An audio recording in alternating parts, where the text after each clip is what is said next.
प्राणशक्ति का उदात्तीकरण। सामान्यतः चेतना हर जीवधारी में होती है, पर उनमें उसका स्तर इतना निम्न होता है कि वे बस अपना जीवन सकट ही किसी प्रकार खींचते चलाते रह पाते हैं। सामान्य स्थिति में मनुष्यों में भी इसका स्तर कोई बहुत ऊंचा नहीं होता, उतना ही होता है जिससे कि वे जीवन की आवश्यकताओं, समस्याओं व कठिनाइयों का किसी प्रकार हल निकाल सकें। इस स्थिति में इससे अधिक और कुछ नहीं कर पाते, किंतु इसी चेतना को जब परिष्कृत और परिमार्जित कर लिया जाता है तो स्वयं वह इतनी सशक्त और समर्थ बन जाती है जिसे बंदूक में भरी बारूद कहा जा सके। फिर उसे जिस भी दिशा में लक्ष्य कर छोड़ा जाता है वहीं सफलता हस्तगत करती है। वस्तुतः चेतना है क्या?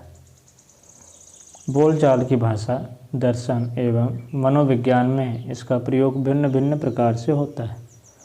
अंग्रेजी दार्शनिक लॉक ने मानवीय सूझबूझ नामक निबंध में अपना अभिमत व्यक्त करते हुए मानवीय मस्तिष्क से गुजरने वाली घटनाओं के बोध को चेतना नाम दिया और कहा है कि बोधगम्यता, विचारणा, आकांक्षा, विवेकशीलता जैसी मानसिक अवस्थाओं का समयानुरूप अनुभव करने की क्षमता चेतन सत्ता ही रखती है। वेबस्टर ने इसे इंद्रियों का बोध और मस्तिष्क की कार्य प्रणाली को समझने की क्षमता रखने वाला तंत्र बताया है। हैकेल का कहना है कि चेतना की कोई परिभाषा नहीं दी जा सकती और न इसे किसी वैज्ञानिक प्रयोगशाला में ही सिद्ध किया जा सकता है, जबकि मॉर्सले की अवधारणा है कि मन संस्थान की क्रिया प्रणाली पूर्णतः स्वतंत्र नहीं है, इसमें 10% हस्तक्षेप चेतना का रहता है। सर थॉमस रीड ने तो इसे मनोदशा की भांति ही अनुभवशील बताया है कि कहा है कि उसी की तरह यह परिवर्तनशील भी होता है। शरीर विज्ञानियों द्वारा किए गए परीक्षणों से ज्ञात हुआ है कि मनुष्य की स्वादेंद्रिय इतनी अधिक संवेदनशील होती है कि कुचला सत्व स्ट्रिग्निन का एक भाग यदि 10 लाख भाग पानी के साथ मिला दिया जाए तो भी वह उसका स्वाद सुगमतापूर्वक अनुभव कर लेती है। इसी प्रकार कांड की श्रवण सीमा 20 से 20,000 हर्ट्ज होती है, जबकि दृष्टि सीमा का निम्न स्तर 450 खरब और उच्चतम स्तर 750 खरब सेकंड है। स्थूल अंगों की क्षमता के रूप में यह तो चेतना के एक छोटे से स्वरूप की दर्शन झांकी हुई, इसकी सीमा भी अपरिमित होती है। जहाँ पर स्थूल इंद्रियाँ काम करना बंद कर देती हैं, वहीं से चेतना के परिष्कृत विकसित स्वरूप का आरंभ होता है। इसे परिमार्जित कैसे किया जाए, इसके लिए अध्यात्म विज्ञान में योग साधनाओं का निर्धारण है, जिनके माध्यम से व्यष्टि चेतना को प्रखर परिष्कृत बनाया जाता है। जर्मनी के जीव विज्ञानी अर्नेस्ट हेनरिक हैकेल ने चेतना को 2 स्तरों में विभक्त किया है, एक पाशविक और दूसरी मानवीय।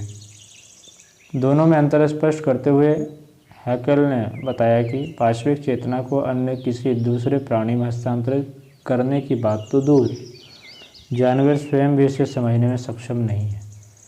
पाशविक चेतना शरीर प्रधान होती है, अतः उसे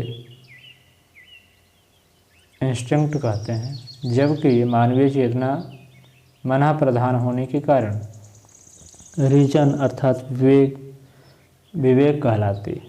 मूर्धन्य शरीर शास्त्री प्रोफेसर एल्म गेट्स के अनुसार सामान्य मनुष्य में मस्तिष्क की 90% चेतन शक्ति अवचेतन रूप में दबी पड़ी रहती है। मात्र 10% से ही जीवन व्यापार चलता है। यदि चेतना के इस बड़े भाग का भी किसी प्रकार उन्नयन जागरण संभव हो सका तो बहुत सारे ऐसे कार्य किए जा सकेंगे जो समाज और संसार के लिए प्रगति का द्वार खोल सकें। प्रख्यात गणितज्ञ W.R. हैमिल्टन एक बार अपनी पत्नी के साथ डबलिन वेधशाला घूमने को गए। इसी बीच अचानक उनके मस्तिष्क में एक ऐसी स्फुरना हुई जिसके फलस्वरूप क्वार्टरनियन का प्रसिद्ध सिद्धांत संसार को मिला, जिसे आज गणित के क्षेत्र में महत्वपूर्ण उपलब्धि माना जा रहा है। वस्तुतः यह चेतना की परिष्कृति का ही परिणाम है। जब यह सिलसिला चल पड़ता है तो मनुष्य मस्तिष्क में ऐसे नए नए तथ्य अनायास कौंध पड़ते हैं जिनकी पहले कल्पना तक नहीं की गई थी। प्रखर प्राणचेतना एक दिव्य अनुदान है जिसकी प्राप्ति हेतु किया गया पुरुषार्थ निश्चित ही फलित होता है।